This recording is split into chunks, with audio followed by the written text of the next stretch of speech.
जो सबसे ज़्यादा जिनकी एजुकेशन छूट गई वो लड़कियां हैं। हमें और ज़्यादा सपोर्ट की ज़रूरत है और वुमेन में खुद को ही हमें सशक्त बनाना है। बदलाव तो नहीं आया है, ये जस्ट इंडिया का सिचुएशन नहीं है। डर तो महसूस करते ही हैं और घर से निकलना ही सबसे बड़ा चुनौती होता है एक लड़की के लिए। और जैसे हमारी बेटियों पे बच्चियों पे एक्ट्रोसिटी होती है, रेप केसेस होते हैं, तो हम उनकी फैक्ट फाइंडिंग करने के लिए जाते हैं। कि जैसे लड़के आराम से घूम पाते हैं वैसे अगर हम लोग भी सेफ फील करेंगे तो शायद बदलाव आएगा। 9 बजे 10 बजे 11 बजे मैं घर जा रही हूँ, घर से बाहर निकल रही हूँ, हमें सोचना ना पड़े। काफ़ी बदलाव आया है, अपने परिवार में भी बदलाव आया, क्योंकि जो दमंग जातियों वाले होते हैं, जो हमारी लड़कियां होती है बाहर निकलती है तो टोन कसते हैं, तरह तरह की बातें बनाते हैं। लड़कियों को भी अपने अधिकारों के बारे में पता होना चाहिए और लड़कों को भी। क्राइम घटने की जगह क्राइम बढ़ता जा रहा है। जब वो कहती है कि मैं एक दलित समाज से हूँ, मेरे साथ में ये गलत हुआ है, तो उसको ना दुत्कार करके थाने से बाहर भगा दिया जाता है। तो हर आदमी मना कर देता है कि नहीं नहीं, जो हो रहा सह लो, नहीं तो तुम्हारी जॉब चली जाएगी। जिनकी आवाज़ नहीं उठाई जा रही है और जिनको दुत्कार के भगा दिया जाता है। आज वोमेंस डे है, लेकिन क्या वोमेंस लड़कियां आज फ्री होकर घूम रही हैं, अपनी एजुकेशन को पूरा कर रही हैं? जो ऑफिस काम करने जाती हैं उन्हें परेशानियों का सामना करना पड़ रहा है। इन तमाम मुद्दों पर हम बात करने पहुंचे हैं कॉन्स्टिट्यूशन क्लब ऑफ इंडिया, जहां पर एक प्रोग्राम चल रहा है ऑल इंडिया दलित महिला अधिकार मंच के बैनर तले, जो पिछले 16 साल से दलित महिलाओं के लिए आवाज़ बुलंद करता है, उनके अधिकारों के लिए आवाज़ बुलंद करता है, उनके न्याय के लिए आवाज़ बुलंद करता है। तो इन लड़कियों से जानता हूँ कि आज 16 साल से जो काम ये जो संस्था है वो काम कर रहा है, कितना बदलाव आया। और वुमेन्स डे के मौके पर उनसे जानूंगा कि क्या क्या बदलाव आया है उनके जीवन पर। हर साल वुमेन्स डे मनाती है और 100 साल हो चुका है और यूएन ने थीम जारी किया है इस बार वुमेन्स डे पर, वुमेन्स इन लीडरशिप, यानी कि लड़कियों के हाथ में, नारियों के हाथ में नेतृत्व। कितना बदलाव आया महिलाओं में? बदलाव तो आया है, मैं ये नहीं कहूँगी कि बदलाव कुछ भी नहीं आया, पर इस बदलाव को लाने के लिए हमें बहुत ज़्यादा संघर्ष करना पड़ता है। हमारे बहुत सारी चुनौतियों से, मतलब हमारे डेली लाइफ, सोने से उठने से लेके एवरी स्टेप में फैमिली आपका सपोर्ट करता हो, तब भी आपको हर जगह हर लेवल पर, चाहे वो एजुकेशन सेक्टर हो, जॉब सेक्टर हो, हर, और स्पेशली दलित महिलाओं के लिए वो और ज़्यादा चुनौतीपूर्ण है। क्योंकि जैसे कहा, हम स्टार्टिंग बिगिनिंग से, अगर स्कूल लेवल से ही सोचें, हम लोगों को स्कूल पहुंचने तक के लिए उसमें अलग चुनौतियां हैं। और कोविड पीरियड में तो और भी काफ़ी, सबसे ज़्यादा जो अफेक्टेड थे वो लड़कियां ही थी, जो सबसे ज़्यादा जिनकी एजुकेशन छूट गई वो लड़कियां हैं। और उसके बाद एजुकेशन के बाद हम जॉब के लिए जाए, जॉब में भी हमें इक्वालिटी नहीं मिलती, हमें कहीं ना कहीं कंपटीशन हमें हमेशा ही। कल ही इनफैक्ट मैंने गुंजन सक्सेना की मूवी देखी, जिसमें दिखाया गया कि एक पायलट, वुमेन पायलट जब कहीं पहुंचना चाहती है, उनको वॉशरूम तक का एक्सेस नहीं है, which is such a big like issue. तो आज महिलाएं, लड़कियां प्लेन उड़ा रही हैं, ट्रेन चला रही हैं, डॉक्टर हैं, इंजीनियर है, कहाँ कमी, कुछ कमी नज़र आ रहा है आपको समाज में? कमी समाज में ये है कि हमें और ज़्यादा सपोर्ट की ज़रूरत है और वुमेन में खुद को ही हमें सशक्त बनाना है। हमें खुद में वो बदलाव लाना है कि हम कर सकते हैं, क्योंकि बदलाव पैट्रियार्की का वो तो शायद और 100 साल लगे, पर हमें सशक्त बनना है ये बदलाव लाने के लिए। चलिए, मतलब खुद के अंदर कॉन्फिडेंस बिल्ड करना है, यही। आप बताइए, बदलाव आया कुछ? बदलाव एक्चुअली सबसे पहले तो अपनी सोच में लेके आना चाहिए सभी को, है ना। जो आप जो ये क्वेश्चन कर रहे हैं, यही सबसे बड़ा चुनौती है।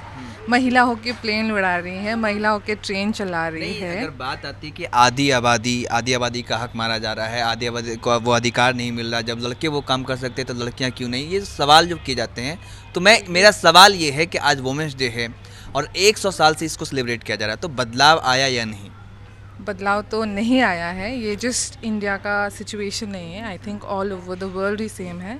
बट जब हम लोग भारत में आते हैं और फिर जो दलित समुदाय हैं वहाँ से आते हैं, तो आप देखेंगे कि हम लोग और भी ज़्यादा। एक गुजारिश करूँगा कि अभी मैं लड़कियों पर बात करता हूँ, वो किसी भी समुदाय से, किसी भी जाति से हो, पर लड़की एज अ गर्ल्स, उनके अंदर कितना चेंजिंग आया? क्या वो आज फ्री होकर के जा रही हैं, आ रही हैं, अपनी कोचिंग पढ़ाई करने के लिए जाना हो, ऑफिस जाना हो या कहीं भी जाना हो, क्या अभी भी आप डर महसूस करती हैं अंदर? ये मेरा सवाल है। डर तो महसूस करते ही हैं और घर से निकलना ही सबसे बड़ा चुनौती होता है एक लड़की के लिए। जैसे कि मैं आई हूँ वेस्ट बंगाल से, जहाँ पे आपका ये कालिम्पोंग बोल के छोटा सा शहर होता है, वहाँ से आई हूँ। तो वहाँ से पहले तो मुझे घर से निकलना ही सबसे बड़ा चुनौती था, पढ़ने के लिए, निकलने के लिए।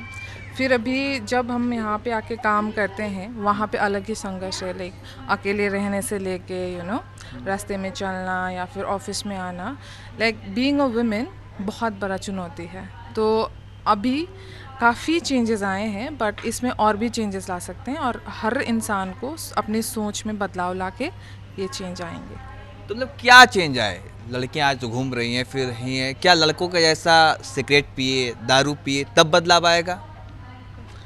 सिगरेट दारू पीना सशक्ति नहीं होता है। रात के 12 बजे वो जिस तरह से लड़के आते हैं घर में, वो वही काम लड़कियां भी करें तब बदलाव आएगा? रात के 12 बजे तो हम भी आते हैं, ठीक है, बट जब वो सेफ्टी रहेगा कि जैसे लड़के आराम से घूम पाते हैं, वैसे अगर हम लोग भी सेफ फील करेंगे तो शायद बदलाव आएगा। हमें डर के नहीं निकल सकते, मतलब हम खुद कॉन्फिडेंस के साथ किसी भी टाइम, अभी 9 बजे 10 बजे 11 बजे मैं घर जा रही हूँ, घर से बाहर निकल रही हूँ, हमें सोचना ना पड़े कि कुछ दुर्घटना हो सकती है। किसी भी कैब में बैठते वक्त हमें ये सोचना ना पड़े कि मैं घर तक सेफली पहुँच जाऊँगी कि नहीं, मुझे अपना इन्फॉर्मेशन अपने घर वालों को देना ना पड़े कि अच्छा मैं इस गाड़ी में बैठी हूँ, अगर नहीं पहुँचूँ तो हमें उस चीज़ का हमेशा डर लगा रहता है। तो मतलब सबसे बड़ा जो डर है वो ये कि अगर मैं रात के अंधेरे में कहीं जा रही हूँ, जिससे लड़के जाते हैं, तो कोई दुर्भाग्यपूर्ण घटना ना हो, किसी कैब में बैठ रही हूँ तो ये ना डर हो, ये संदेह रहे कि किसी तरह का हादसा हो। ये जो खास और आम तौर पर महिलाओं और लड़कियों के अंदर डर अभी भी बरकरार है और बदस्तूर जारी है। 100 साल हो गए हैं जब से हम लोग वुमेंस डे सेलिब्रेट कर रहे हैं, और इस बार का थीम भी है यूएन की तरफ, यूनाइटेड नेशन की तरफ से, कि महिलाओं के हाथ में नेतृत्व। आज प्रियंका चतुर्वेदी राज्यसभा की सांसद हैं, उन्होंने कहा कि 33% मांग की गई कि मतलब महिलाओं को का आरक्षण दिया जाए। जब आधी आबादी है तो 50% रिजर्वेशन क्यों नहीं? आप क्या चाहती है, क्या कहेंगे? ऑब्वियसली ये तो संघर्ष बहुत दिनों से चल रहा है और ये ज़रूरी बदलाव आना ही चाहिए, क्योंकि अगर आधी आवाज़ वहाँ पर नहीं पहुँच रहा, हम अपना आवाज़ कैसे रखेंगे, अपने इश्यूज़ हम कैसे रखेंगे? तो वो तो होना ही चाहिए। तो राजनीतिक रूप से सशक्त हुई महिलाएं? नहीं, कहीं भी नहीं। बहुत ज़्यादा, क्या ग्राम पंचायत में अगर लेडी भी हेड होती है तो वहाँ पे उसके हस्बैंड को ही पहचाना जाता है, सारा कुछ उनका हस्बैंड ही लीड करता है। मतलब so decision making is still in the hand of the men, so which needs to be changed। मतलब इंट्रोडक्शन जो होता है महिला का खुद का नहीं होता, पति के नाम से क्या आता है जी। खुद की आइडेंटिटी अभी भी तो आप लोगों के पास कोई तरकीब, कोई उपाय जो आप बताना चाहें, सजेस्ट करना चाहें? तरकीब उपाय तो नहीं बोलेंगे, बट जैसे कि हमने बोला कि सबसे बड़ा चीज़ होता है अवेयरनेस, है ना, जेंडर सेंसिटिविटी, ठीक है। तो अगर सभी लोग, हम लोगों का जो मेल फीमेल जेंडर है उसके तरफ थोड़ा सा सेंसिटिव रहेंगे, मैं ये नहीं कह रही कि लड़कों के ओवर पावर करा जाए, बट वुमेन को इक्विटी जो है वो आएगा तो ही थोड़ा बेहतर होगा। मैं हिंदी इस बार चलिए, तो ये जो लड़कियां हैं, बहुत ज़्यादा ज़रूरत है, वही वो कह रही हैं, जागरूकता की बहुत ज़्यादा ज़रूरत। लड़कों के अंदर या लड़कियों के अंदर? दोनों के अंदर। लड़कियों को भी अपने अधिकारों के बारे में पता होना चाहिए और लड़कों को भी कि ये उनके पास अधिकार है और वो चाहती हैं तो ये वो कदम उठा सकती हैं। जागरूकता की सबसे ज़्यादा ज़रूरत है और मुमकिन है कि जागरूकता फैलाई जाए, क्योंकि हम जिस तरीके से महिलाओं के साथ, लड़कियों के साथ गलत दुर्घटनाएं होती हैं वो रुकनी चाहिए, क्योंकि हर लड़की किसी न किसी की बहन होती है, किसी न किसी की बेटी होती है और कोई न किसी की माँ बहन होती है। तो इस तरीके से जो घटनाएं घटती हैं इन पर ज़रूर सोचने की ज़रूरत है और लड़कों के अंदर खासकर जागरूकता लाने की ज़रूरत है कि जिस तरीके से जो इनका अभी भी जो संदेह और शक है कि वो डर सबसे बड़ा चीज़ है। बाकी आज लड़कियों के अंदर बदलाव आया है, समाज में बदलाव आया है, ये तो है, लेकिन डर अभी भी बरकरार है। आज 100 साल हो गए हैं इंटरनेशनल वुमेन्स डे को। 100 साल के बाद जो यूएन ने थीम दिया है वुमेन्स इन लीडरशिप, आर्थिक, राजनीतिक, सामाजिक और सांस्कृतिक रूप से महिलाओं को सशक्त बनाना है, मतलब शक्ति प्रदान करना है। महिला आज कितनी बराबर की हकदार हुई है, ये प्रोग्राम हर तरफ हो रहा है वुमेन्स डे पर। लेकिन एक प्रोग्राम ऐसा है जो कि दलित समाज, दलित कम्युनिटी के द्वारा कराया गया है, जिसका नाम है ऑल इंडिया दलित महिला अधिकार मंच। ये ऑर्गेनाइजेशन है जिसके द्वारा ये प्रोग्राम है दलित वुमेन्स राइट फॉर जस्टिस। तो जानेंगे इसका मकसद क्या है कराने का। क्या आज महिला खुल करके जी रही हैं, बराबर की हकदार हुई हैं। हमारे साथ है बात करने के लिए सारिका चौधरी, जो दिल्ली महिला कमीशन की मेंबर हैं। मैम, आज ये जो प्रोग्राम हो रहा है, इसका मकसद, इसके पीछे का मकसद क्या है?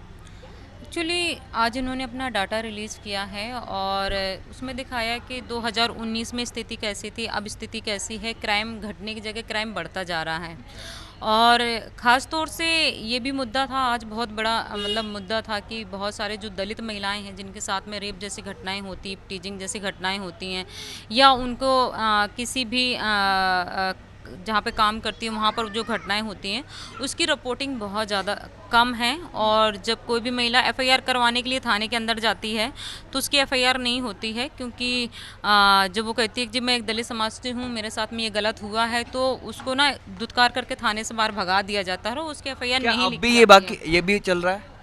बिल्कुल, क्यों नहीं चल रहा, लगातार हो रहा। मैं देश की बात नहीं करती हूँ, मैं सिर्फ दिल्ली की बात करती हूँ। किसी भी दलित समुदाय के ऊपर अगर अत्याचार होता है और अगर मैं उसमें थाने में भेजती हूँ अपनी टीम को और मैं बोलती हूँ कि इसमें SC ST एक्ट लगवाना है क्योंकि इसके साथ में गलत हुआ है, तो पुलिस वाले कहते हैं जी हमने तो छान पड़ताल कर ली है वहाँ पे एरिया में, इनके साथ में कुछ भी ऐसा नहीं लगा है कि जो SC ST एक्ट इनके ऊपर लगाया जाएगा। और वो नहीं लगाते हैं क्योंकि वो पड़ोसियों से बोलते हैं, कोई भी पड़ोसी बोलने के लिए तैयार नहीं होता। आप ये बताइए, जहाँ पर पढ़े लिखे लोग जो ऑफिस में काम करते हैं, ऑफिस में किसी महिला के साथ में या किसी के भी साथ में अगर गलत हो रहा होगा, तो अगर वो लड़की कहेगी मैं अपनी आवाज़ उठाना चाहती हूँ, क्या आप मेरा सपोर्ट करेंगे, तो हर आदमी मना कर देता है कि नहीं नहीं, जो हो रहा है सह लो, नहीं तो तुम्हारी जॉब चली जाएगी। तो उसको हमेशा दुत्कारा जाता है, दबाया जाता है। तो यही समाज के अंदर हो रहा है कि जो अगर दलित अपनी आवाज़ उठाना चाहता है तो जो आमने सामने वाले लोग जो देखते भी हैं वो भी अपनी आवाज़ों को बंद कर लेते हैं और एफआईआर नहीं होती उनकी। ये प्रेस रिलीज है, इसमें ये लिखा गया है कि पर डे जो एनसीआरबी का डेटा है उसके मुताबिक 2014 से 19 का डेटा है, इसमें पर डे 10 हर रोज जो है 10 दलित महिला का बलात्कार होता है और उसमें जो कन्विक्ट होते हैं सिर्फ 29% लोग होते हैं। देखिए ना, ये सिर्फ ना मुझे लगता है जो डाटा है ये काफ़ी डाटा थाने से भी मतलब लिया गया है, पुलिस स्टेशन के मुताबिक लिया गया है। लेकिन अगर आप ग्रामीण क्षेत्रों में अगर आप जाके देखेंगे तो कितने केसेस ऐसे होते हैं, अगर 100 केसेस अगर एक दिन में एक थाने में जाता है, अगर मैं मानती हूँ कि 100 दलित केसेस गए हैं तो 100 दलित केसेस में सिर्फ 1 या 2 की एफआईआर होती है, 98 की तो एफआईआर होती नहीं है, तो वो डाटा कहाँ से आपके सामने आएगा, वो तो डाटा आ ही नहीं सकता ना आपके सामने। तो हम तो उसकी बात करते हैं कि जिनकी एफआईआर नहीं हो रही है, जिनकी आवाज़ नहीं उठाई जा रही है और जिनको दुत्कार के भगा दिया जाता है। वुमेन्स डे के मौके पर बहुत सारा कार्यक्रम हो रहा है, उसमें से एक कार्यक्रम है ऑल इंडिया दलित महिला अधिकार मंच, जो पिछले 16 सालों से चल रहा है और इसका काम है जो दलित महिलाएं हैं उनको सशक्त बनाना और उनकी न्याय की लड़ाई लड़ना। तो हमारे साथ है इस वक्त उषा जी, जो कोऑर्डिनेटर हैं इनकी, उनसे जानते हैं कि आखिर ये कैसे काम करता है, कैसे सोच आई और क्या आवाज़ें उठा रही हैं दलित महिलाओं को लेकर। जय भीम जी। मेरा नाम उषा है, मैं हरियाणा सोनीपत से हूँ, डिस्ट्रिक्ट कोऑर्डिनेटर। मैं एडम ऑल इंडिया दलित महिला अधिकार मंच से जुड़ी हूँ, जिसमें हम जी, आप क्या काम कर रही हैं? ये जो आपका संगठन है एडम, इसमें क्या होता है? मैं जो हमारा संगठन है ऑल इंडिया दलित महिला अधिकार मंच में हम दलित महिलाओं के लिए काम कर रहे हैं, उनको सशक्तिकरण बनाने के लिए। और जैसे हमारी बेटियों पे, बच्चियों पे एट्रोसिटी होती है, रेप केसेस होते हैं, तो हम उनकी फैक्ट फाइंडिंग करने के लिए जाते हैं।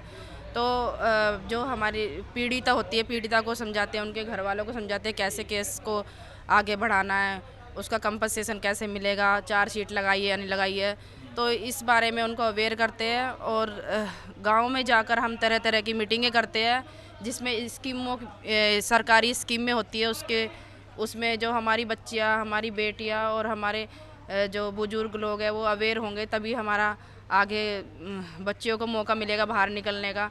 तो इसमें काफ़ी सारी जो मुद्दों पर काम कर रहे हैं, सबसे ज़्यादा हम काम कर रहे हैं महिलाओं, दलित महिलाओं के लिए। 16 साल से आपका संगठन चल रहा है जो है यहाँ पर, ठीक है? आप अधिकार, दलित महिलाओं के अधिकार और न्याय के लिए काम करती हैं आपका संगठन। लेकिन बात ये कि जिस तरीके से अभी कुछ दिनों पहले, पिछले साल ही जो एक दर्दनाक घटना होती है हाथरस में, तो क्या आप लोगों ने क्या किया उसके बाद? हम हाथरस केस में भी गए थे, जिसमें जो हमारे ऑल इंडिया दलित महिला अधिकार मंच से टीम गई थी हमारी दिल्ली से, तो हाथरस में भी हम गए थे। वहाँ पे उनकी फैमिली को भी सपोर्ट किया है और जो आगे केस बढ़ा है।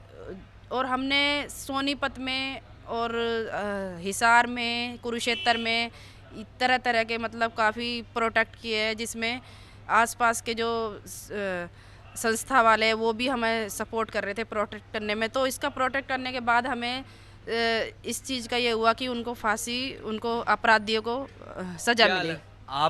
आपका जो संगठन है उससे कितना बदलाव आया दलित महिलाओं के अंदर?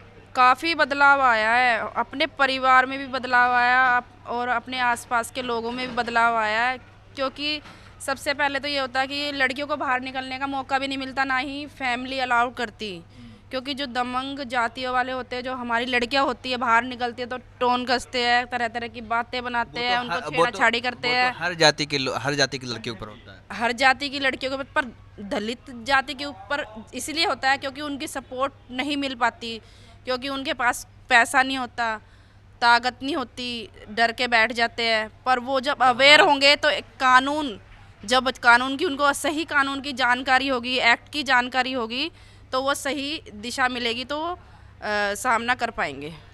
तो शिक्षा के क्षेत्र में मैं चाहूँगा कि कितना बदलाव आया लड़कियों में? शिक्षा के क्षेत्र में भी बदलाव आया। जैसे हम राइट टू एजुकेशन को लेके चल रहे हैं गांव में, तो राइट टू एजुकेशन को लेके चल रहे हैं, उसमें हम बताते हैं जैसे अब हमारे जो SC लोगों के लिए स्कीमें आ रही है, तो उसके अंदर बच्चों के एडमिशन होते हैं जिसमें फ्री होते हैं।